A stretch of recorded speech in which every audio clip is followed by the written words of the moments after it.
5 years 10 years gap ఉన్న వాళ్ళు కూడా ఫ్రెషర్కి వెళ్ళొచ్చు. ఓకే. 2007 2008 2009లో పాస్ అయిన వాళ్ళని కూడా మేము రీసెంట్గా ఫ్రెషర్గా ప్లేస్ చేసాం. అసలు ఎలా సాధ్యం అది ఎలా అంటే ఇప్పుడు జనరల్గా ఇప్పుడు మీడియం సైజ్ కంపెనీస్ ఒక టెక్నాలజీ బేస్డ్ రిక్రూట్మెంట్ జరుగుతాయి.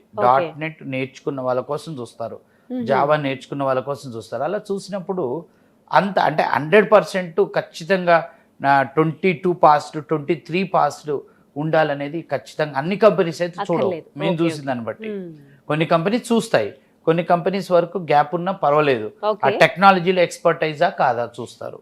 సో మేము అందుకనే మేము ఆర్ టేకింగ్ 10 years గ్యాప్ వాళ్ళని కూడా. ఇప్పటి వరకు మీరు ఇట్లా ప్రొఫెషనల్ గా తయారు చేసిన వాళ్ళల్లో ఎక్కువ గ్యాప్ తీసుకున్న వాళ్ళు ఎంత మంది ఉన్నారండి? చాలా మంది ఉంటారు.